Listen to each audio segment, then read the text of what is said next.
ఆ MLA BJP నుంచి suspend అయిన పార్టీని టార్గెట్ చేయడం మాత్రం ఆపలేదు. ఫైర్ బ్రాండ్గా ముద్రపడ్డ నేత తెలంగాణ కమలనాథులపై తన కసి తీర్చుకోవాలని లక్ష్యంగా పెట్టుకున్నట్లు కనిపిస్తోంది.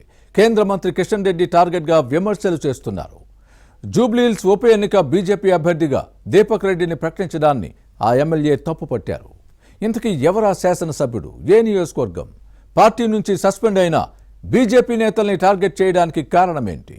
పార్టీలో తనను అవమానించారన్న కోపంతోనే కమలనాథులపై కసుబుస్సులాడుతున్నారా? Was the story?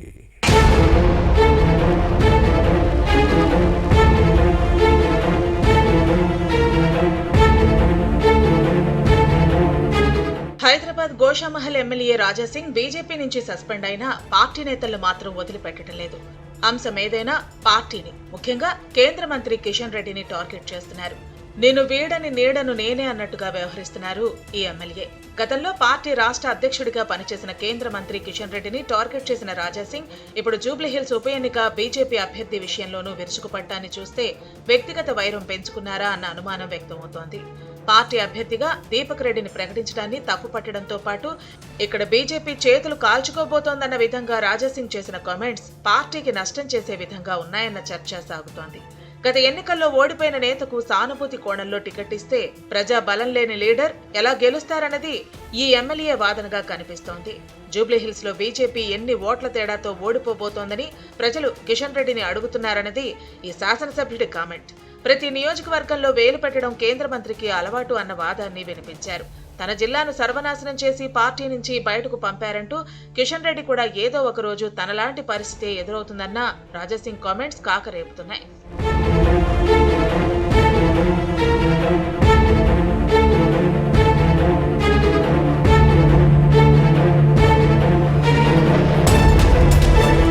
బీజేపీ నుంచి సస్పెండ్ అయిన రాజాసింగ్ పార్టీకి నష్టం చేయడం మానుకోలేదన్న చర్చ కమలదళంలో సాగుతోంది.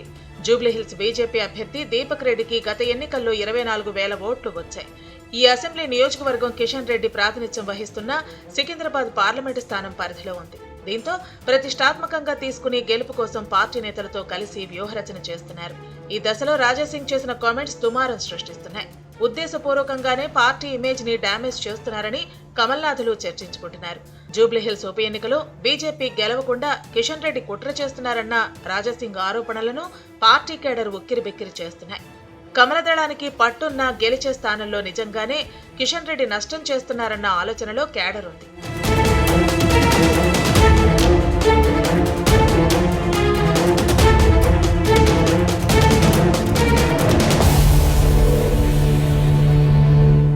గోషామహల్ నుంచి 3 సార్లు బీజేపీ ఎమ్మెల్యేగా గెలిచిన రాజాసింగ్ పార్టీ వ్యతిరేక కార్యకలాపాలకు పాల్పడ్డారన్న ఆరోపణలపై సస్పెండ్ చేయడంతో ఎమ్మెల్యే పదవికి రాజీనామా చేస్తారని అంతా భావించారు.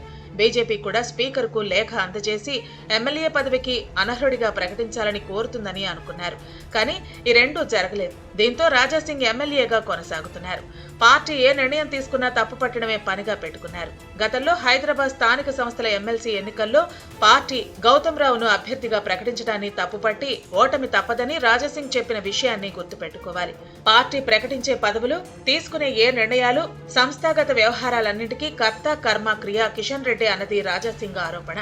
బీజేపీలో ఒకే సామాజిక వర్గం వారిని ప్రోత్సహించడం కిషన్ రెడ్డి నైజంగా మారిందన్న ఈ ఎమ్మెల్యే విమర్శలను పార్టీ తేలిగ్గా తీసుకుంది. అదే ఇప్పుడు బీజేపీకి ఇబ్బందికరంగా మారిందన్న ప్రచారం జరుగుతోంది. పార్టీ నుంచి సస్పెండ్ అయినా కమలదళాన్ని టార్గెట్ చేస్తున్న రాజాసింగ్ వ్యవహారాన్ని ఎలా సెట్ చేయాలో తెలియక పార్టీ నేతలు తలలు పట్టుకుంటున్నారు. మరి ఈ నేతను ఏ విధంగా కట్టడి చేస్తారో చూడాలి.